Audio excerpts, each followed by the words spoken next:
The presidential election in Turkey is seen as a verdict on Erdogan's 20-year rule and increasingly authoritarian path. Erdogan, who has dominated Turkish politics since 2003, first as prime minister and then as president, is facing his toughest challenge yet from Kemal Kilicdaroglu, the leader of a six-party opposition alliance.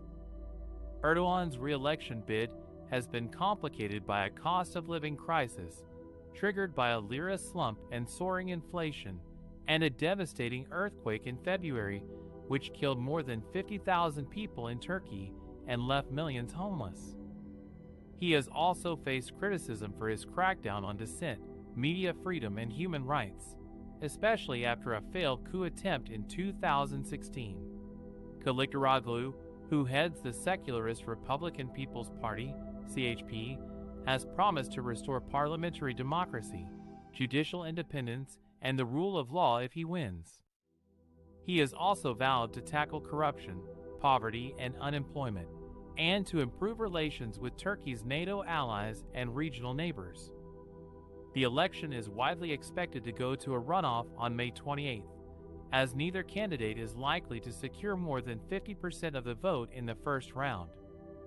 According to the latest polls, Erdogan leads with around 49% and Kilicdaroglu trails with around 44%.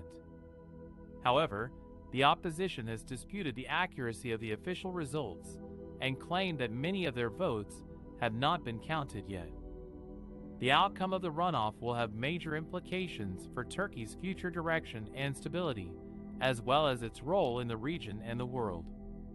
Will Erdogan continue his grip on power and pursue his ambitious agenda of transforming Turkey into a more religious and nationalist state? Or will Kilicdaroglu usher in a new era of reform and reconciliation that could revive Turkey's democracy and economy? Turkey is heading for a crucial runoff election on May 28, after neither President Recep Tayyip Erdoğan nor his main rival Kemal Kilicdaroglu managed to secure more than 50% of the votes in the first round on Sunday. The outcome of the second round will determine the future of Turkey's democracy, economy, and foreign policy.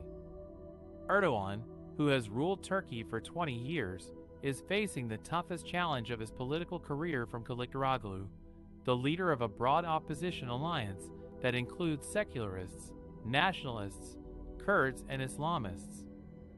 Erdogan's critics accuse him of undermining Turkey's secular and democratic foundations, cracking down on dissent, mishandling the economy, and pursuing an aggressive foreign policy that has strained relations with NATO allies and regional neighbors.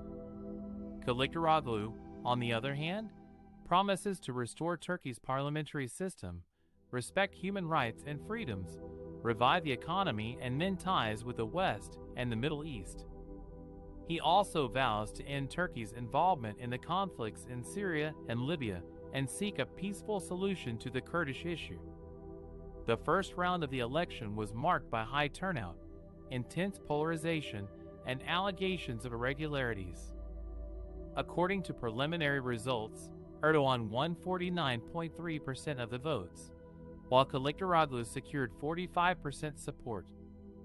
Another contender, Sinan Ogun, received 5.2% and was eliminated from the race. Both sides claimed to be ahead and contested the figures, warning against any premature conclusions.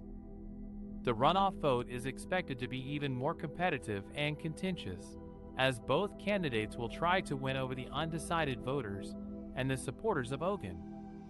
Erdogan will rely on his loyal base and his alliance with the nationalist MHP party, while Kilicdaroglu will seek to mobilize the diverse segments of society that are unhappy with Erdogan's rule. The role of the media, civil society, and international observers will also be crucial in ensuring a fair and transparent election process. The stakes are high for Turkey and the world, as the runoff election will shape Turkey's political system, economic direction, and geopolitical role for years to come. Kilicdaroglu is not just Erdogan's rival, he is also the leader of a diverse and unprecedented opposition alliance that has challenged the president's grip on power. The alliance includes 6 parties, ranging from secularists to nationalists to Islamists, united by their desire to end Erdogan's rule and restore democracy in Turkey. Kilicdaroglu's main party, the Republican People's Party, CHP, is the oldest and largest opposition party in Turkey. It has a history of defending secularism, human rights, and the rule of law, values that many Turks feel have been eroded under Erdogan's authoritarianism. Kilicdaroglu has also reached out to other segments of society, such as Kurds, women, and youth, who have been marginalized or oppressed by the government. Kilicdaroglu has promised to reverse many of Erdogan's policies that have damaged Turkey's economy, institutions, and reputation. He has vowed to end the state of emergency that has been in place since a failed coup attempt in 2016, which has allowed Erdogan to crack down on dissent and media freedom.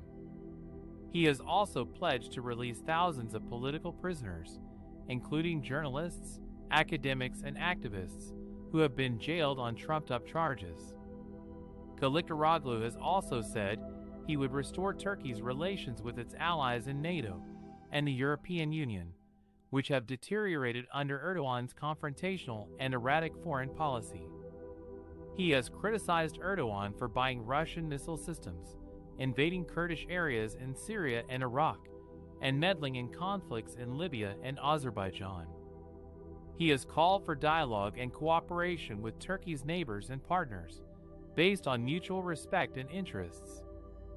Kilicdaroglu faces an uphill battle against Erdogan, who still enjoys a loyal base of supporters and controls most of the media and state institutions. But he has managed to galvanize a large and diverse segment of Turkish society that is fed up with Erdogan's misrule and wants a change. Polls show that Kilicdaroglu has a slight lead over Erdogan in the first round of voting, but neither candidate is likely to get more than 50% of the vote, which would trigger a runoff on May 28th. The outcome of the election will determine not only who will lead Turkey for the next 5 years, but also what kind of country Turkey will be.